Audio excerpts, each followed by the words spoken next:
धरती और जल का संतुलन टूट चुका था। नदियां सूख रही थीं, वनों में वीरानी छाई थी। पृथ्वी पर एक गहरी चुप्पी थी और यह चुप्पी किसी बड़े संकट की ओर इशारा कर रही थी। देवी नदी रानी अपनी शक्तियों में कमी महसूस कर रही थी।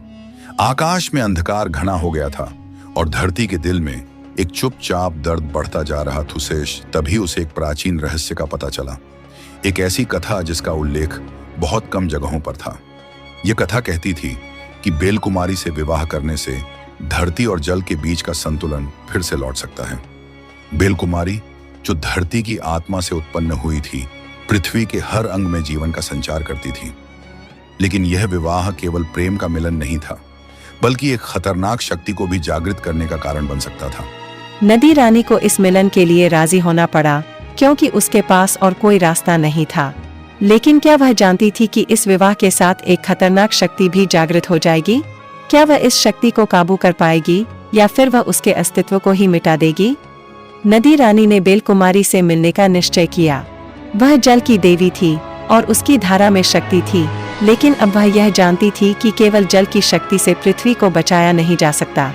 बेलकुमारी जो एक अद्भुत रूप में थी, नदी रानी से मिलने आई। उसकी आंखों में आकाश था और उसके पैरों में धरती की गहराई। वह कोई सामान्य प्राणी नहीं, बल्कि धरती के हर कण का प्रतिनिधित्व करने वाली शक्ति थी।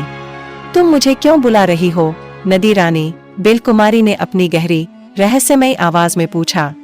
धरती और जल का संतुलन टूट रहा है, नदी रानी ने उत्तर दिया। हम दोनों को मिलकर पृथ्वी को बचाना होगा। बेलकुमारी ने चुपचाप उसकी आंखों में देखा और फिर बोली, तुम्हें पता है, यह मिलन कोई साधारण नहीं होगा। हम जो कर रहे हैं उसकी कीमत बहुत भारी हो सकती है। नदी रानी ने बिना कोई पल गवाए कहा, मैं तैयार हूँ। यहाँ से उनका मिलन शुरू हुआ। जैसे ही बेलकुमारी ने अपनी लताएं नदी रानी के जल में समाहित की, एक भयावह और चमत्कारी घटना घटी। आकाश में काले बादल घिरने लगे और जादुई बिजली की लहरें धरती को कांपने लगीं। नदी रानी को महसूस हुआ कि उसने जो किया है वह केवल प्रेम नहीं, बल्कि एक नई शक्ति का आह्वान है। कुछ ही देर में नदी रानी और बेलकुमारी के मिलन के बाद जल में एक विचित्र हलचल हुई। नदी के किनारे पर एक अजीब सी काली धुआंधार आकृति उभरी।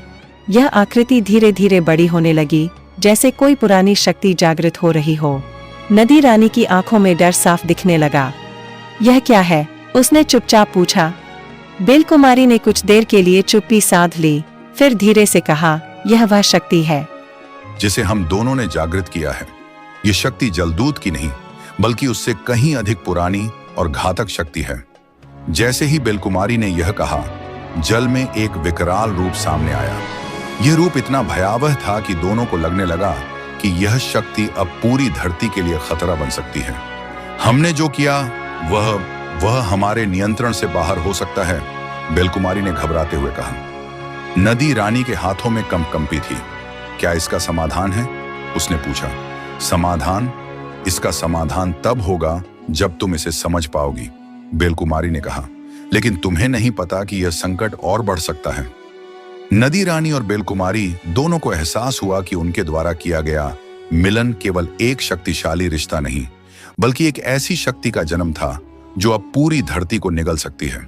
जल में समाई यह नई शक्ति अब और भी घातक हो चुकी थी। हमने क्या किया? नदी रानी ने डर से पूछा। हमने इसे जन्म दिया है, बेलकुमारी ने ठंडी सांस ली। अब हमें इसका समाधान खोजना होगा या फिर यह हमें निगल जाएगा।